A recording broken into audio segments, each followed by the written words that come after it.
మ్మ్. మ్మ్.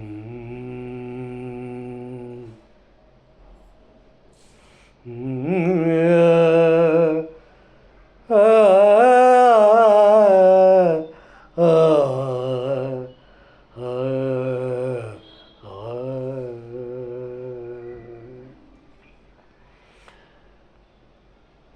స్వర్గానికి వెళ్ళాడా సోదరుడను నన్ను వదలి. స్వర్గానికి వెళ్ళాడా సోదరుడను నన్ను వదలి. దుర్గమము దుర్లభమని నాకు తెలుపకుండగనే.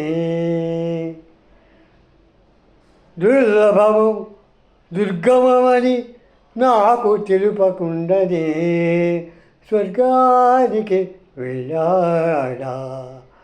ఆ, ఆ. అందరూ వెళ్ళే చోటని అందరూ వెళ్ళే చోటని అరయని ఆవరణ కాదు. ఎక్కడికి వెళ్ళాడో చెప్పడానికి, అది ఎటువంటి చోటుకి వెళ్ళాడో మనకి తెలియంది కాదు. అందరూ వెళ్ళే చోటది అరయని ఆవరణ కాదు. కొందరు ముందు వెనుకలు చూసుకు వెళ్ళేది కాదు. ముందర నేను వెళ్తా అని వాళ్ళు పోటీ పడి వెళ్ళేది కూడా కాదు. బంధువులేమనుకుంటారో అని భావించే వీలు లేదు. అందరూ ఏమనుకుంటారు అని వెళ్ళదులే అనుకోవడానికి కూడా భావించే వీలు లేదు. చందమైన స్థలముతో చూసుకునే వీలు లేదు. చందమైన స్థలమును చూసుకునే వీలు లేదు. స్వర్గానికి వెళ్ళాడా సోదరుడు నన్ను వదలి.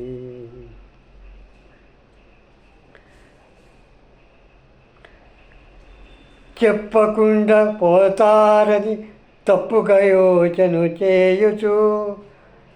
అన్న నాకు తెలియకుండా ఎక్కడికో వెళ్తాడు, నేను అంటే వెంట పట్టుకుని ఎక్కడికి వెళ్ళాడో నేను కనుక్కుని తీరాలి అని అనుకుని చెప్పకుండా పోతాడని తప్పుగా యోచన చేయొచ్చు. ఒప్పుగా యోచించాననుకుని తప్పుదారి పట్టానా. నేను సరిగానే ఉంటున్నాను, అన్న ఎక్కడ వెళ్తాడో తెలుసుకుని వాడితో నేను వెళ్ళిపోతాను అనుకుంటున్నానా. విప్పలేని ముళ్ళ దుప్పటొక్కటి కప్పుకొని, అది విప్పలేని ముళ్ళ దుప్పటి నా దగ్గర ఉంటుంది, అది కప్పుని చిప్పకూడు చింతేనే మెప్పుదల అనుకున్నాను. చిప్పకూడు తింటూనే ముప్పు అవలదు అనుకున్నాను. స్వర్గానికి వెళ్ళాడా సోదరుడను ఇతటే వదలి.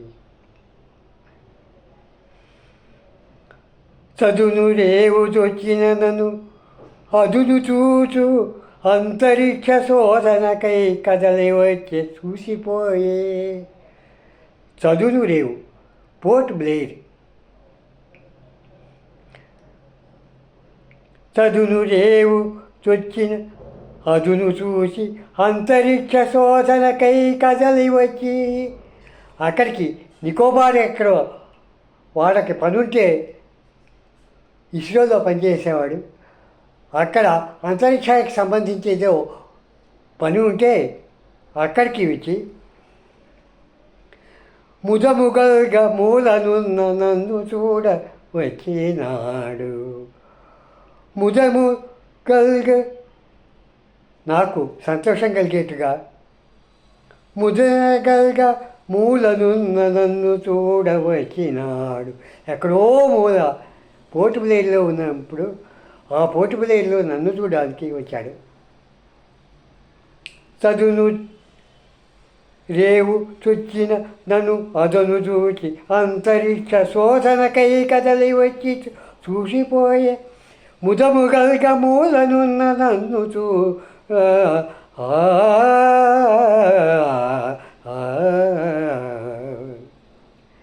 నేనెలా ఉన్నాను. అక్కడి నుంచి నేను వచ్చేసాను. పెద్ద మేస్త్రి పదవి నుండి గద్ద చూపు పెద్దననగా అందరినీ సూపర్వైజ్ చేస్తూ ఏది ఎలా ఉందో చూసుకోవాల్సిన బాధ్యత కలిగిన దాన్ని అసలు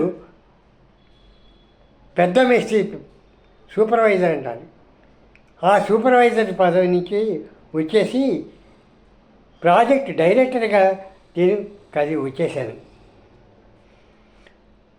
పెద్ద మేస్త్రి పదవి నుండి గద్ద చూపు పెద్దననగా పేరు రాగా అలా వచ్చిన తర్వాత పేరు కూడా వచ్చింది. వద్దకొచ్చి చూసిపోయే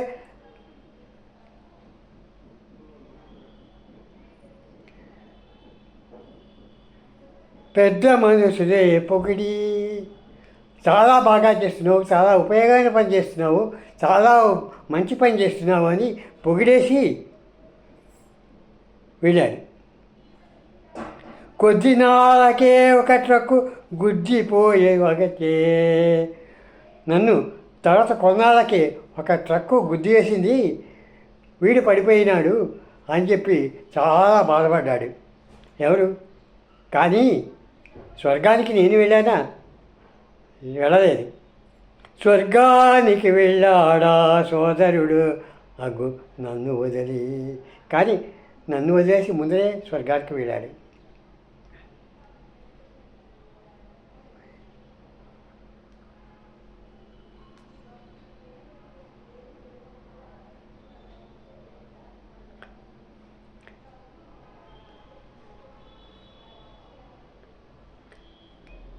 సంజ్ఞామానం చదువక. సంజ్ఞామానం అంటే నోటేషన్ అంటారు ఇంగ్లీష్ని.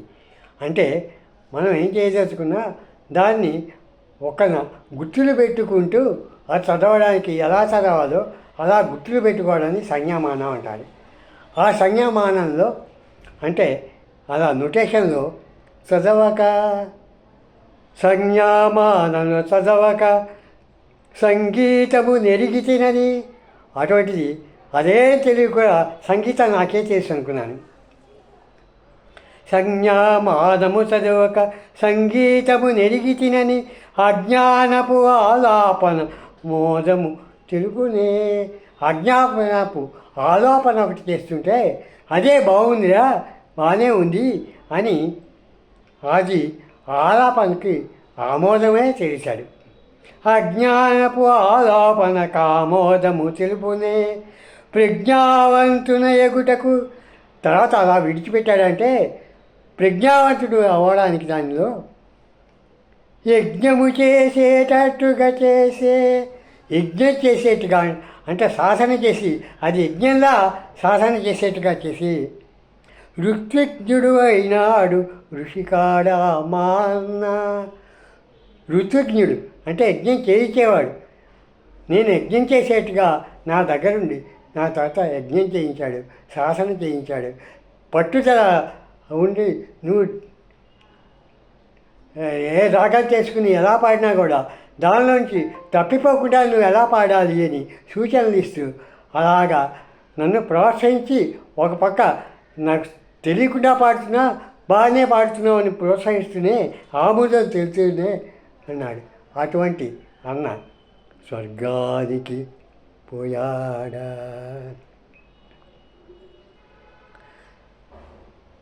స్వర్గానికి వెళ్ళాడా సోదరుడని ఇతట వదిలి. కానీ సోదరుడిని నాకు చెప్పకుండా నన్ను ఇతట వెళ్ళిపోయి అలా వెళ్ళిపోయాడా.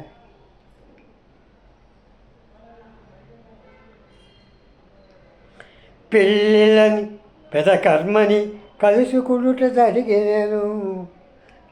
ఎక్కడ కలిసేవాళ్ళం మేము ఉన్నంతకాలం. పెళ్ళిళ్ళని లేదా ఎవరినా పోతే పెద్ద కర్మలని. పెళ్ళిళ్ళని పెద్ద కర్మని కలుసుకొనుట జరిగెను. కళా ప్రదర్శన గురించి కార్యక్రమం గురించియో. వాడు కళా ప్రదర్శనలు ఎవరు చేసినా వాళ్ళ గురించి, ఎలా చేశారో వాళ్ళ గురించి రివ్యూలు కూడా రాస్తూ నాకు ఎవరు ఎక్కడ ఎలా చేస్తున్నారో అని, వాళ్ళు అలా చేశారు, ఇలా చేశారు, అంతలో బాగా చేశారు, ఇందులో పొరపాటు చేశారు అని నాకు చెప్తూనే ఉండేవాడు.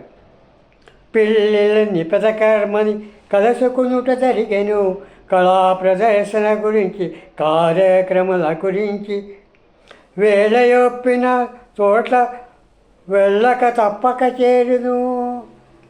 చాలామంది దగ్గర నీ సమయానికి వచ్చి నీ కార్యక్రమంలో పాల్గొనేటప్పుడు చాలా స్పష్టంగా చెప్పి ఆ వేళ చెప్పిన చోట్లను వేళ ఒప్పుకున్న చోట్లు, అంటే దానికి కమిట్మెంట్ ఇచ్చినప్పుడు, నేను వస్తానని కమిట్మెంట్ ఇచ్చినప్పుడు వేళ ఒప్పిన చోట్లను వేళక తప్పక చేరును. వేళకి తప్పకుండా పంక్చువల్గా ఉండేవాడు. కాలుడు ఎప్పుడు పిలిచాను కనిష్ఠులకు చెప్పలేదు.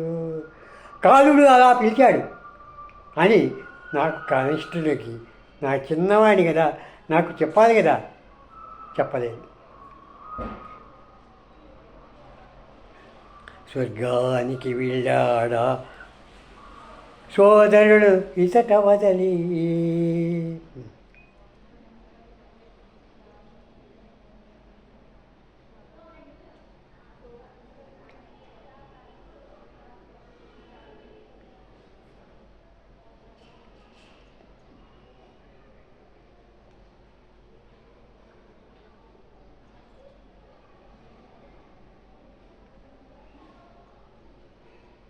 అలాగే నాకు చెప్పకుండా, నాకు తెలియకుండా నేను ముందర చాలా మాటలు వెళ్ళిపోవడానికి, తనకు చెప్పకుండా కూడా నేను వెళ్ళిపోవడానికి సిద్ధపడినప్పుడు